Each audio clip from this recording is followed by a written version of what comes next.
small, intellectually, politically, and economically insignificant Africa. But is that really true? Now, here are the facts. Africa has a total area space larger than all of Europe, China, and the United States of America combined. Yes, it is 3 times the area of China, 3 times the area of Europe, 3 times the area of the United States of America, meaning you can transplant China, Europe, and United States, and several other countries on the Africa continent, and they will fit neatly.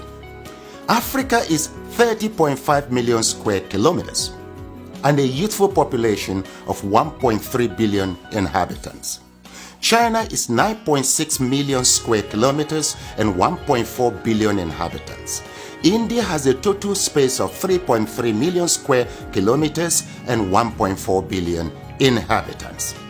Now, yet, Africa is projected as overpopulated, and pressure mounts on Africans and their leaders to depopulate. Why?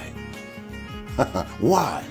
Now, please note, Africa is home to 60% of the world's arable land, 90% of raw material reserve, 40% of gold reserve, 33% of diamond reserve, 95% of platinum reserve, and holds the largest bauxite reserves in the world.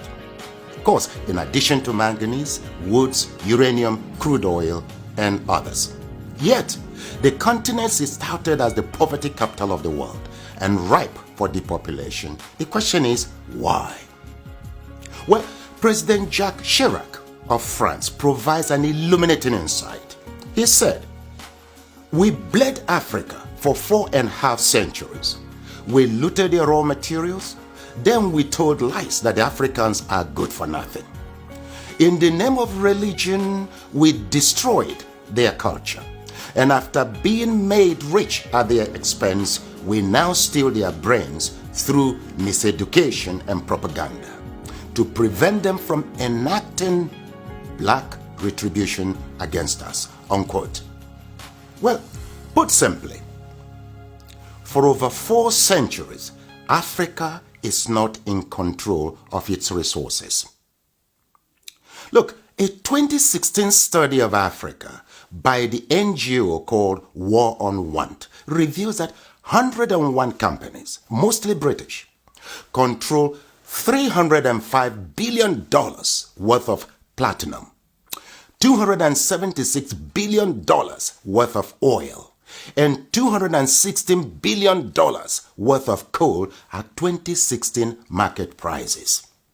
Yes, they own mines or mineral licenses in 37 African countries and control vast swaths of Africa's land, 4 times the size of the United Kingdom. Now look, Africa subsidizes the rest of the world by $32 billion annually. A 2017 report by Global Justice Now and other groups estimates that $161.6 billion enter into Africa, while $202.9 billion leave Africa almost every year. For example, in 2017, Africa received a total of $19.7 billion in aid, but paid back $18 billion in debt repayments. Debt burden is killing Africa. African governments have borrowed between 25 and 75% of their GDP, but with little or nothing to show for it. Africans in the diasporas remit not less than $32 billion annually, but multinational companies siphon $32.4 billion in profits and illicit financial outflows.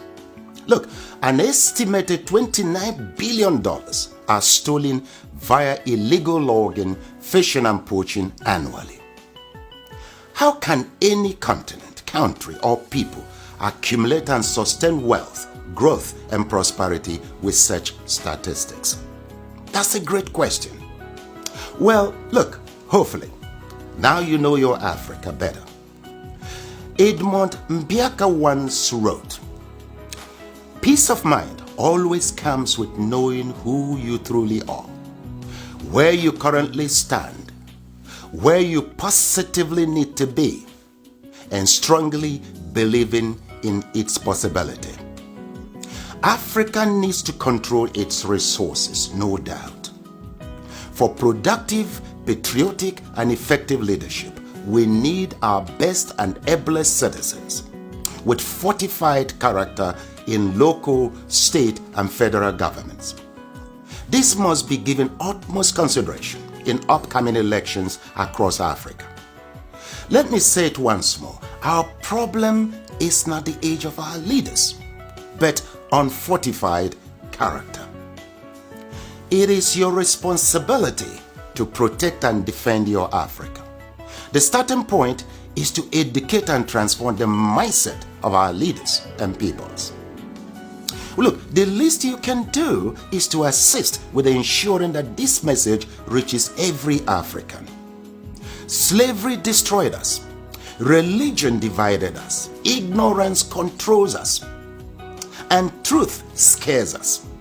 With these retrogressive forces, Africa will remain a dark continent. So we must renew our minds. Please share this video in support of my efforts at reconstructing Africa through mindset transformation. You see, together, we will reconstruct Africa and take charge of our destiny. For who controls Africa controls the world. I thank you.